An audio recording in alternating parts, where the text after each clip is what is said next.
Est-ce que tu connais le programme Jeunes Leaders du Bénin? Ce programme qui forme et prépare une nouvelle génération de jeunes leaders engagés. Mais qu'est-ce que ce programme change vraiment dans une vie? Comment postuler? Et surtout, faut-il avoir des relations pour être retenu pour ce programme? Pour répondre à ces questions, j'ai l'honneur de recevoir M. Istine Saka, un alumni de la promotion 11 du programme. Il va nous partager son aventure, ses défis, ses moments forts et même quelques anecdotes croustillantes. Mais surtout, il va nous donner des conseils précieux pour que nous aussi, on puisse bénéficier de ce programme. Donc, dans cette vidéo, on aura au programme du partage d'expériences, des révélations et des conseils pratiques pour pouvoir postuler correctement au programme. À la fin de la vidéo, on prend le formulaire d'inscription, on détaille pas à pas et ce qu'on doit mettre dans chaque rubrique du formulaire. Donc, reste bien jusqu'au bout pour ne pas manquer des informations capitales. Si ce type de contenu vous plaît, dites-le moi en commentaire parce que c'est le premier épisode d'une série de vidéos que je prépare pour vous. L'objectif, inviter des jeunes comme vous et moi qui ont bénéficié des programmes de formation et de bourses très intéressants pour venir partager leur expérience et également leurs meilleurs conseils pour que nous aussi nous puissions bénéficier de ces programmes. Et si vous connaissez des programmes intéressants dont vous aimeriez en savoir plus, mettez-les en commentaire. Likez la vidéo pour me montrer que le sujet vous intéresse et surtout, abonnez-vous et activez la cloche de notification pour ne rien manquer des prochaines vidéos. Let's go! Au fait, moi c'est Tamou Yataou Yaki Nassirine et je crée du contenu pour t'aider à mieux saisir les opportunités de formation, de bourse et de leadership. Pour le moment, je suis comme toi, je n'ai pas encore bénéficié d'un programme de formation ou de leadership, mais je connais des gens qui en ont bénéficié. Mon objectif, c'est qu'ensemble, on puisse accéder aux meilleures ressources pour booster nos carrières. Rejoins-moi donc pour l'aventure. Bonjour, monsieur Istine. Bonjour, madame Nassirine. Vous allez bien, j'espère? Ça va très bien chez vous. Ça va très bien également. D'accord. Merci beaucoup. Merci d'avoir accepté l'invitation en tant qu'alumni jeune leader du Bénin pour venir partager votre expérience avec nous. C'est un plaisir, c'est un véritable plaisir de partager les expériences avec vous. Voilà. Est-ce que tu peux te présenter, s'il te plaît, et nous dire ton parcours avant d'intégrer le programme Jeune Leader du Bénin? Merci beaucoup. Je suis Istine Saka, je suis spécialiste des questions liées à la paix, la cohésion sociale, l'inclusion du genre. Je suis également dans le domaine de la gouvernance. Je suis directeur exécutif de l'ONG RIGID. C'est une ONG qui intervient dans plusieurs domaines. Je suis également secrétaire administratif adjoint de H2P International. C'est une ONG également qui intervient dans la paix, la cohésion sociale. Je pense que je vais m'en arrêter là pour ne pas trop monopoliser la parole. Bon, voilà. Ok. Je sens quand même sur les réseaux que tu es un jeune vraiment dynamique. On voit ce que tu fais, l'impact que tu as dans ta communauté.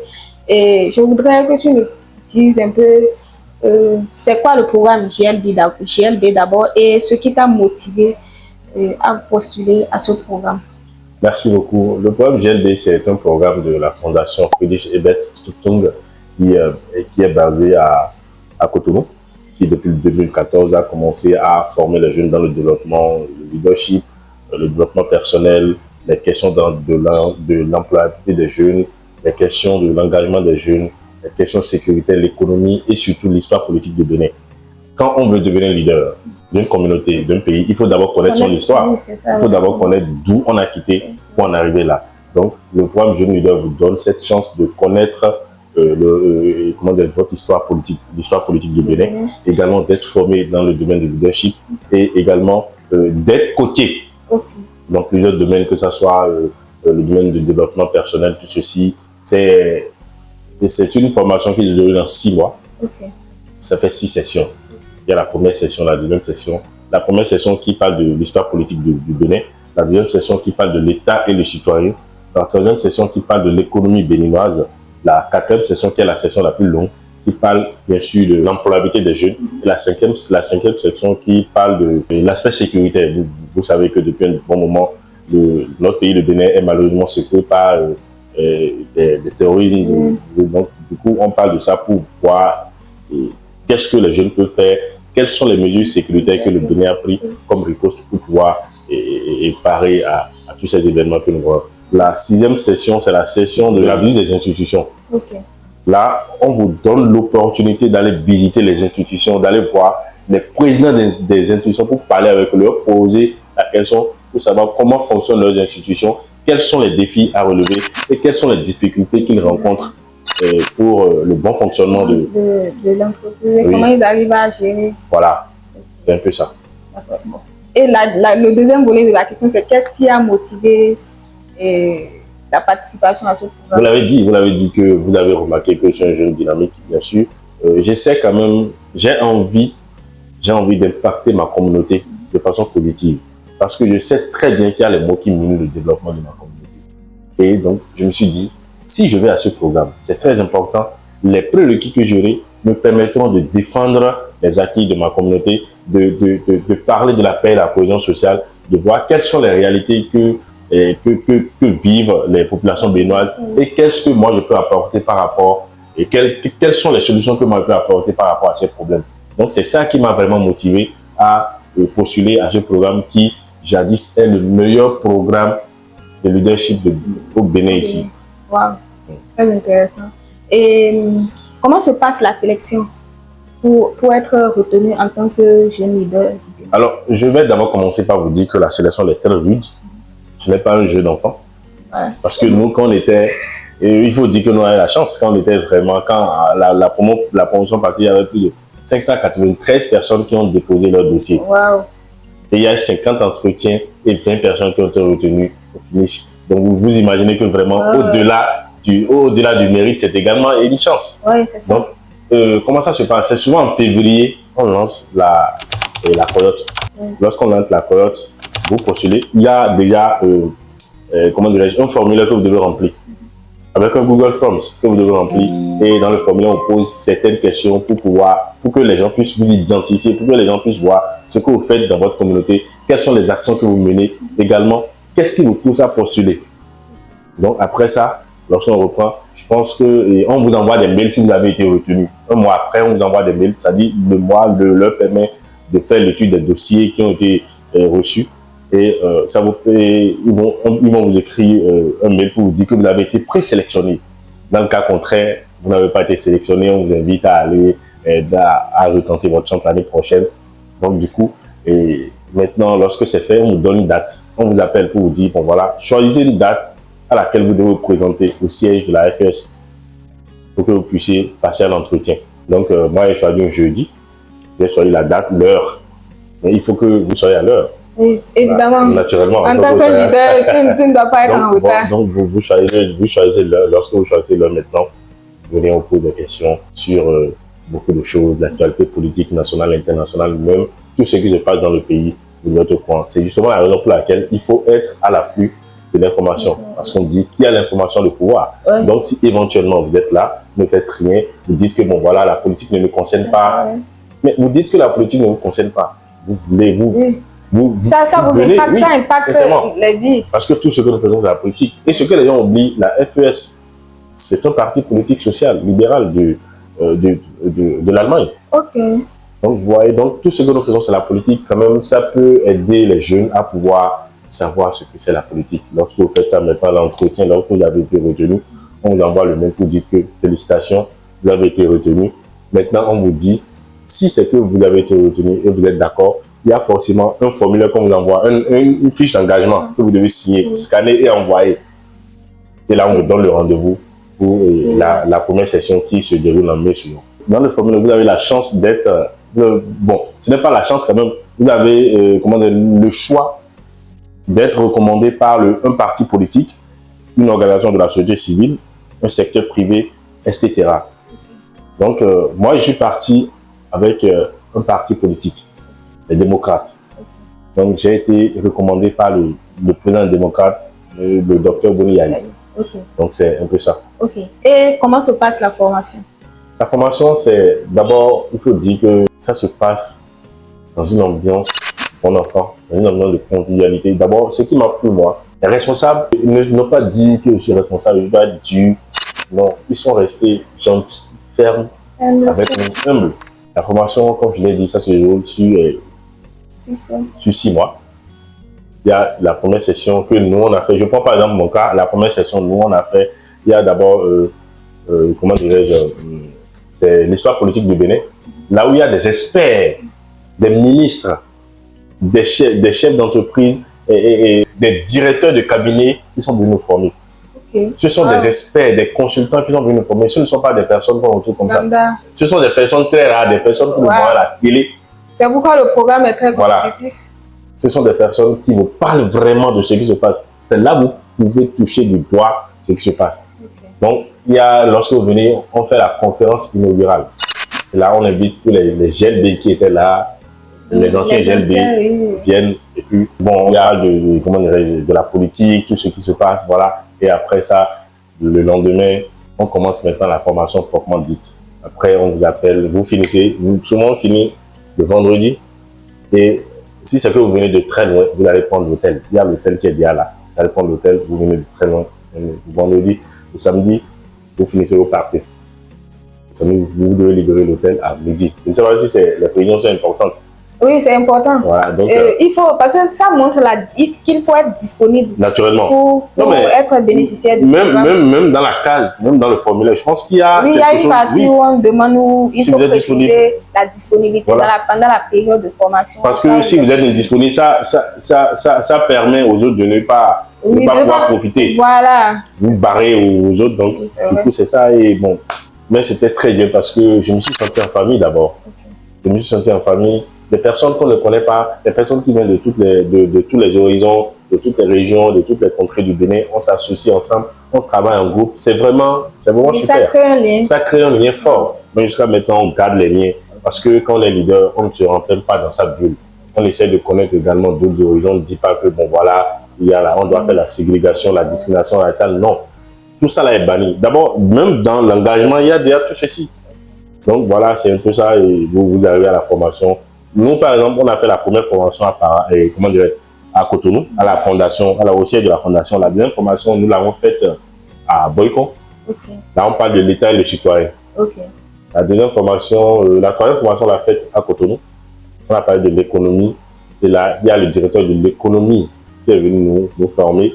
Et tout l'économie informelle. Nous sommes même partis jusqu'à Dantokpa à faire une enquête. Auprès des femmes du marché par rapport à la délocalisation de Dantokpa. Qu'est-ce qu'elles en pensent? Comme nous l'avons fait. Et puis, quand on est venu, on a collecté les informations, on a traité les informations, voilà, on a présenté. Mais ce qui est sûr, au GLB, tout le monde travaille. Il n'y a pas de paresseux, tout le monde travaille. Donc, l'ambiance, on chante, on danse. En tout cas, c'était très bien. Si c'était à refaire, j'allais encore le refaire. La prochaine question, c'est de nous parler d'un moment marquant pendant la formation GLB. Il y a des moments, hein. Il y a deux moments qui m'ont marqué particulièrement. À la quatrième session, on devait faire un débat. Et fortuitement, moi qui suis de l'opposition, je me suis retrouvé dans la mouvance. Et qui est de la mouvance est retrouvé dans l'opposition. Donc il fallait jouer un rôle. Oui, il faut défendre ta position. Il fallait jouer un rôle dans lequel tu n'étais pas préparé. Okay. Mais ça a été très bien. Parce que je les ai malmenés. C'est vrai que ce n'était pas mon mouvement. Je les ai malmenés, j'ai essayé de les malmener en bruit. Et en tout cas, les gens ont apprécié ce que j'ai fait. Parce que bon, ce n'est pas ma première expérience. Le deuxième moment marquant, c'est quand nous avons, c'est toujours dans la session 4. La session la plus longue d'ailleurs, c'est juste dans une semaine on fait. Hein. C'est quand on a eu la soirée culturelle. Parce que au niveau de la session 4, vous faites une soirée culturelle. Vous faites les pas de danse de chez vous, les chants de chez vous, et vous dansez, vous chantez, et tout le monde vient avec vous, on danse en chœur, en harmonie, et c'était très beau. Donc je me suis vêtu de mon taco, je suis un presque sangari. Je me suis vêtu de mon taco, on a dansé, et ce qui est encore bizarre, nous qui étions de la même région, c'est-à-dire nous qui étions de la même ethnie, il y avait une, moi j'étais Wassangari, l'autre était forgeron, il y avait une qui était, comment dirais-je, griotte, voilà. Et il y avait une autre qui était encore griotte. Donc, du coup, c'était quand même quelque chose de bien. On a essayé de reproduire la chanson et Wondo Billet avec tous les gestuels, tout le théâtre qu'il y avait. On a essayé de reproduire. Et c'est très beau. Très intéressant. Ça me donne envie d'être là. Ah non, mais c'est comme je le dis, c'est le meilleur programme. Parce que si vous ne connaissez pas votre panégyrique planique, vous ne connaissez pas votre histoire, comment voulez-vous nous parler de l'histoire du Bénin? Impossible, il faut Voilà. connaître son histoire. C'est pourquoi, déjà présent, si c'est que vous devez postuler, remontez pour changer votre histoire. Dès maintenant.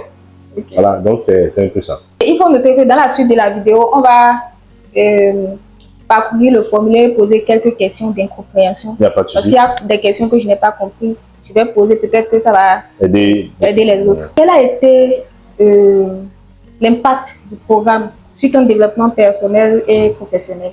Bon, je pense que l'impact est très grand. L'impact est très grand. Avant, j'étais très en retard. Hein. On parle de retard, c'était moi. Mais maintenant, même un rendez-vous galant, je ne vais pas en retard. Wow. La galanterie, ça paye. Ouais, je suis toujours à l'heure. Et également, j'ai senti quand même que mon leadership a également augmenté. Et la manière de m'exprimer, la manière de m'habiller. Parce que tout ceci, on vous apprend. Nouer cravate, tout ceci, on vous apprend ça là-bas. La manière de m'exprimer, la manière de parler, la manière de faire des gestuels, tout ceci a changé. C'est grâce au programme. Bon, et l'impact également dans le domaine professionnel, vous l'avez dit, il y a beaucoup de choses qui ont été changées. Il y a une rubrique qui parle de nos propres organisations. Donc, on nous forme comment parler, comment convaincre, comment négocier, comment être toujours garder la perche avec les membres, tout ceci. Donc, aujourd'hui, même dans mon organisation, si vous faites un sondage, vous allez voir que vraiment, il y a beaucoup de choses qui ont changé. C'est vrai que je suis, bon, les gens pensent quand même que je suis dur, mais lorsque tu es dans une organisation, tu as forcément un résultat à donner. Oui. Donc, forcément, il faut... Et en tant que leader, on pense que le leader est méchant alors que c'est juste un résultat qui est Lorsqu'on pense que vous êtes méchant, ça veut dire que vous faites un bon travail. Ok. Voilà, donc c'est ça. Sur les réseaux, sur les plateformes JLB, j'ai vu que votre promotion, c'est la 11e promotion. Et on vous a nommé promotion Rhodium. Je ne sais pas si c'est bien ça. Ouais, c'est ça. Et vous avez porté 2 projets phares, le projet FABA et le projet Clavier Vert. Donc, est-ce que tu peux nous en dire plus sur ces 2 projets? Alors, merci beaucoup, Nasri. C'est vrai, nous sommes la promotion Rhodium. C'est le maire de Boycon qui nous a donné ce nom. Et c'est lui qui a fait également le message d'exhortation. Donc, il a dit, lorsqu'il venait, pour la petite histoire, lorsqu'il venait, qu'il a fouillé dans son portable et qu'il a vu le métal le plus précieux. Il a vu que c'était le rhodium. Donc, il a dit quand même que nous sommes la promotion la plus précieuse. La plus précieuse. Puisqu'il nous a formés également à Boycon quand on était allé là-bas. Ok. Non, il nous a formés également à Boycon. Donc, je commence par le projet Clavier Vert. Aujourd'hui, c'est très important de cerner beaucoup de choses. Lorsqu'il y a des dérives autoritaires, lorsqu'il y a peut-être un manque de meubles dans une école, ou bien lorsqu'il y a quand même un problème qui impacte négativement la communauté, il faut que nous puissions le cerner. Donc, nous avons pensé à mettre sur ce projet de Clavier Vert qui vous donne la possibilité de donner votre... de signaler un fait, de dénoncer un fait. Et lorsque vous allez voir dans la plateforme, vous allez voir qu'il y a le numéro de la police, le numéro le numéro vert de la présidence de la République, le numéro vert de sapeurs-pompiers, etc. Donc, si éventuellement vous remarquez que peut-être il y a une fuite de gaz quelque part, vous pouvez appeler la police ou bien les sapeurs-pompiers sont ceux qui s'occupent de ça, vous les appelez directement, vous leur donnez la localisation, ils viennent. Lorsque également vous remarquez qu'il y a une dérive autoritaire, par exemple, il y a une barrière policière quelque part et que vous voulez signaler, normal, vous écrivez sur la plateforme et ça vient directement au niveau de la police ou bien au niveau de la présidence. Lorsque également vous voulez faire des suggestions, vous voulez faire des suggestions sur peut-être une réforme qui a été mise sur pied et que vous voulez faire des suggestions, vous pouvez également faire ça. Vous renseignez votre nom, prénom, votre lieu, peut-être que les gens vont essayer de vous voir, vous parler. Donc, en réalité, c'est une plateforme qui permet aux citoyens de se sentir concernés dans le développement de sa communauté. Et les informations vont où? C'est-à-dire, si par exemple, moi je dénonce une bavure policière, qui va voir l'information?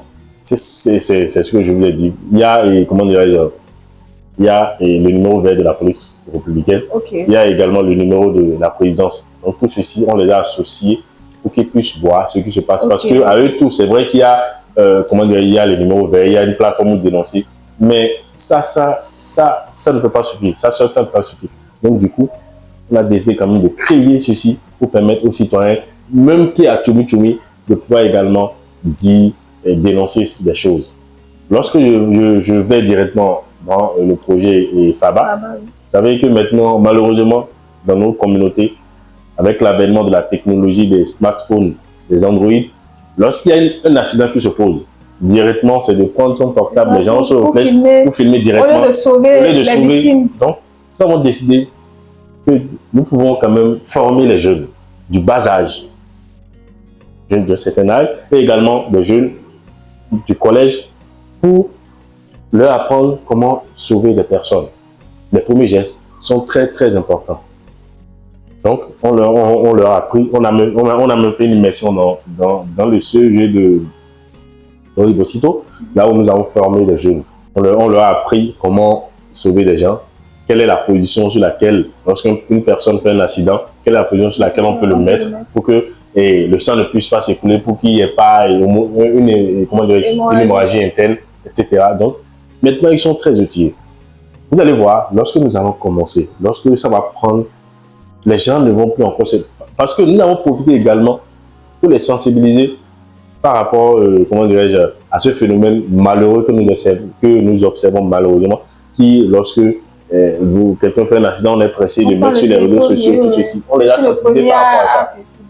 Voilà, parce qu'il y a ce qu'on appelle le code sur le numérique. Il y a le code sur le numérique. Nous leur avons parlé de ça, pour qu'ils puissent savoir qu'en réalité, que lorsque vous faites ça, vous mettez vous-même en danger et vous mettez votre famille en danger.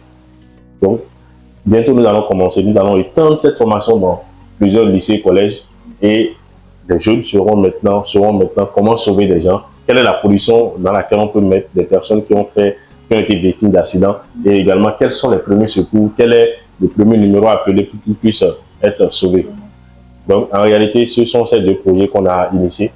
Et je pense que beaucoup de personnes ont apprécié. Nous attendons toujours les partenaires. Nous attendons toujours les partenaires. Si Nassine, tu es partenaire ou bien tu veux financer un sponsor. Je vais vous aider à chercher les partenaires. Quel est l'impact concret du programme sur la société dans sa globalité?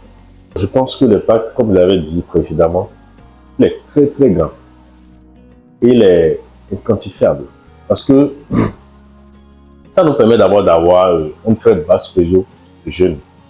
Des jeunes qui sont interconnectés. Je suis sûr que maintenant, lui là, il est aligné. Si je veux quelque chose chez lui, et c'est que lui s'occupe de ce domaine, voilà, il peut m'aider par rapport à ça. Et également, s'il y a des propositions de formation, bien même de voyage, on peut le faire. Donc, l'impact, il est très grand.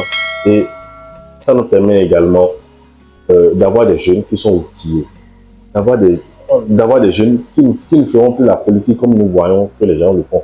Des jeunes qui vont penser à leur communauté, des jeunes qui vont poser des actes, vraiment très bons actes. Des actes empathiques, voilà, en pensant aux autres. Aux autres. Parce que c'est très facile de prendre de mettre sur pied des réformes parce qu'on est en haut. On ne sait pas ce qui se passe en bas. C'est très facile.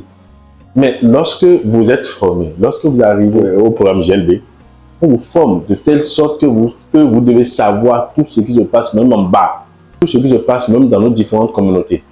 Comment les gens souffrent, comment les gens arrivent à surmonter toutes les difficultés.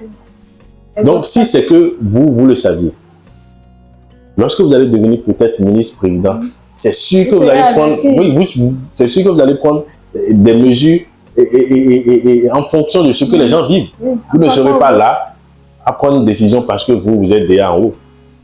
Donc, l'impact, il est très grand. Ça permet d'avoir de nouveaux produits de jeunes. C'est pourquoi je dis toujours aux jeunes, faites tout possible, faites l'impossible pour que vous puissiez être pris dans ce programme. C'est très important. Quelle est la plus grande leçon que tu as tirée de cette aventure et quel conseil tu donnerais aux jeunes comme toi? La plus grande leçon que j'ai tirée, c'est que on ne naît pas leader, on devient leader. Et on devient leader suite à beaucoup d'épreuves qu'on traverse. On devient leader pour défendre une cause. Ma leçon que j'ai à donner aux jeunes, c'est de savoir que Lorsque vous menez des activités, lorsque vous voulez vraiment vous faire connaître, vous devez vous battre, vous devez mettre ces activités dans les réseaux sociaux. Ça ne sert à rien de garder les photos. Vous ne faites pas du montring ni du vitrine. Non, vous montrez ce que vous faites. C'est grâce à ça que les gens vont vous identifier. Oui. Vous vendez. Vous vendez. Parce que la plupart du temps, ce qu'on ne sait pas, on croit que les gens ne nous suivent pas. Je vous jure de tout que les gens nous suivent. Oui, même quand on n'a pas de like. Les gens voient, mais ils ne like même pas. Même quand on n'a pas de like, c'est pas forcément. Même quand on ne partage pas. Les gens voient, les gens nous lisent. Donc, ne soyez pas stressé, ne soyez pas, comment dirais-je, nonchalant. Il faut que vous puissiez vraiment travailler pour défendre votre communauté. C'est très important. Si vous devez aller dans la politique, il faut que vous ayez des prérequis pour que vous puissiez vraiment défendre la communauté. Parce qu'on ne va pas en politique, ou bien on ne va pas dans une organisation sans intérêt, ou bien sans objectif. Ouais. C'est pas bien. Le programme Jeunes Leaders du Bénin, comme je le dis et je le redirai toujours, c'est le meilleur programme de jeunes en matière de leadership. Ça vous forge, ça vous transforme. Ça vous donne des prérequis pour que vous puissiez défendre une cause. Comment montrer son engagement en tant que jeune? Bon, pour être retenu pour le programme, qu'est-ce qu'il faut faire en tant que jeune pour qu'on dise que voilà, ce jeune, c'est vraiment un jeune dynamique, c'est vraiment un jeune engagé? Qu'est-ce que tu penses, comment tu penses qu'on peut montrer son engagement et qu'est-ce qu'on peut faire pour montrer son engagement? Pour montrer son engagement, qu'est-ce qu'on peut faire? C'est d'abord d'être actif dans sa communauté. C'est d'abord de poser des actes louables, d'être vraiment recommandable. C'est très important. C'est d'abord de pouvoir poser des actes qui sont vraiment, qui peuvent toucher la sensibilité des personnes vivant dans la communauté. Également, d'être à l'affût de l'information. Ça ne sert à rien de se museler. Il faut être à l'affût de l'information. Il faut être au courant de tout ce qui se passe. Qu'est-ce qui se passe dans le pays, même dans la sous-région. Il faut tout apprendre. Donc, c'est très important. Okay, donc, tu penses que si, par exemple, je fais une campagne de salubrité, je rassemble mes camarades et on ramasse, on nettoie notre quartier, est-ce que tu penses que c'est un programme d'engagement? Oui, on peut engager comme ça. Parce que vous participez à la protection de l'environnement. Peut-être qu'il y a des personnes qui, à travers l'odeur, ils sentent des abattoirs ou bien des choses là. Peut-être que ça peut leur rendre malade et vous prenez l'initiative de vraiment détruire ce tas d'ordures. Je pense que c'est déjà bien. L'engagement ne se mesure pas seulement à travers les grandes activités, non. Même de petites activités qui sont significatives, c'est déjà bon. Est-ce que tu penses qu'on a besoin d'avoir des relations pour bénéficier à ce projet? Est-ce que tu penses qu'on a besoin des bras longs, comme on le dit chez nous? Si c'est les bras longs, ça veut dire que moi, je ne suis pas là. Non, il n'y a pas à faire de bras longs. Okay. Il n'y a pas à faire de bras longs. Non, ça là, les gens disent qu'il y a bras longs, non, mais c'est faux. Okay. C'est faux qu'il n'y a pas à faire de bras longs. Si c'est à faire de bras longs, je connais qui? Je ne connais personne. Okay. J'avais postulé l'année passée, on ne m'a pas pris. Okay. Ça veut dire qu'ils ont jugé que je n'étais pas prêt, je n'étais pas apte. Okay. Et comme je n'ai pas été retenu, je me suis encore forgé, j'ai encore mené des activités. Okay. Je me suis dit, cette année, on va me retenir. Et c'est ce qui s'est passé. Donc, ce n'est pas à faire d'avoir les bras longs, non, ça c'est une fausse histoire. C'est vrai qu'on dit ça, non, mais non. Tous ceux qui sont allés là, si c'est que c'est les bras longs, je connais des gens qui ont échoué. Okay. Je connais des gens qui ont échoué, qui ont les pieds et les bras longs. Donc, c'est pas une affaire de bras longs, c'est juste de monter un très bon dossier et de pouvoir se préparer pour l'entretien et pouvoir réussir l'entretien. Ok, être dynamique, être compétent et avoir le très bon profil. Voilà. Maintenant, nous sommes dans le questionnaire. On va parcourir ensemble le questionnaire et poser quelques questions. Donc, quand on prend la première page du questionnaire, on demande, dans la situation socio-professionnelle, on demande la formation, le niveau d'études, Bac+, donc Bac +2, Bac +3.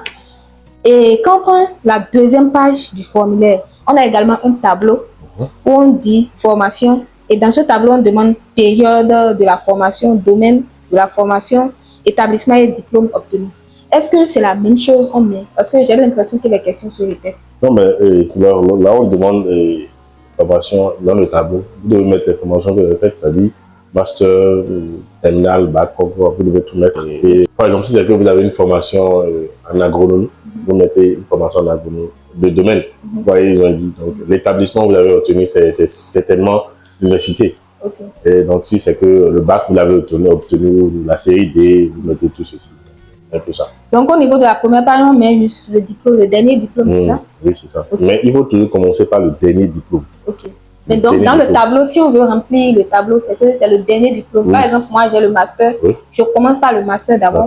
Après, je cite que j'ai une licence. Voilà. Après, je cite que j'ai un bac. Voilà, c'est ça. La deuxième question sur le formulaire, c'est là où on demande l'organisation dans laquelle on milite. Et dans ça, on a 4 cases où il faut cocher une case. Et la première case, c'est parti politique. Deuxième, organisation syndicale. Troisième, organisation de la société civile. Et quatrième, secteur privé. Est-ce que tu peux nous donner quelques détails sur chacun de ces secteurs? Le premier, le parti politique, ça peut être un parti de la mouvement de l'opposition, hein, parce qu'on a plusieurs partis au Bénin, UP, démocrate, BRS, c'était la nouvelle folle, FCBO. Donc, si c'est l'un des partis que vous recommande, vous mettez. Si c'est que vous allez avec un parti politique, vous enlevez les autres cases. Vous laissez seulement un parti politique. Si c'est que vous allez avec une société civile, vous enlevez toutes les autres cases, vous mettez société civile. Et là, on sait que c'est avec une organisation de la société civile que la personne est en train de candidater. Et donc, le secteur privé, ça peut être une entreprise qui vous recommande. Une entreprise qui vous recommande. Ça peut être peut-être une entreprise de fabrication de quoi, je sais quoi. Voilà, je dis n'importe quoi, voilà. Ça peut être, comment dirais-je, une entreprise de télévision. Donc, en tout cas, si c'est que vous allez avec un parti politique, vous enlevez tout, vous laissez la case de parti politique. Et vous mettez ça. Ok. Et il y a quelle différence entre organisation syndicale et organisation de société civile? Organisation syndicale, ça, il y a une très grande différence. Organisation syndicale, c'est l'organisation qui milite pour le droit des travailleurs. Il y a par exemple la CSTB, il y a COSI Bénin, etc. Il y a la CSA. Les questions qu'on demande. Et Amnesty, est-ce que c'est une organisation syndicale ou... Non, c'est une organisation de la société civile. Mais c'est international, c'est une organisation de la société civile. Donc, organisation de la société civile, c'est les ONG? Oui, les ONG, nos ONG où nous sommes là, voilà. Les associations, nous sommes là. Par exemple, ABPF, c'est une organisation de la société civile. Plusieurs, voilà, c'est ça. Okay. Et est-ce qu'il faut occuper un poste stratégique dans cette organisation? Non, on n'a pas besoin. Est-ce que, par exemple, un secrétaire de l'organisation peut postuler? Oui, si le secrétaire peut postuler. Même un simple employé peut postuler. Donc on n'a pas besoin d'être un président de l'organisation. On n'a pas besoin. Être le leader de l'organisation. Non, on n'a pas besoin. C'est le président qui va signer votre lettre de recommandation. Ce n'est pas que vous êtes forcément... Même un employé, si vous répondez aux critères, je pense que vous serez pris.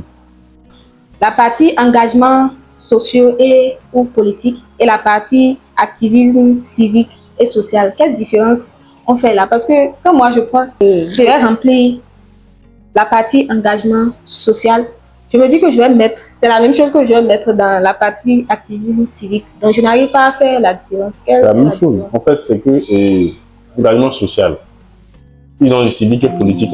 C'est que vous êtes engagé dans un parti politique, vous mettez ce que vous avez fait dans le parti politique, mais également les organisations dans lesquelles vous avez intervenu.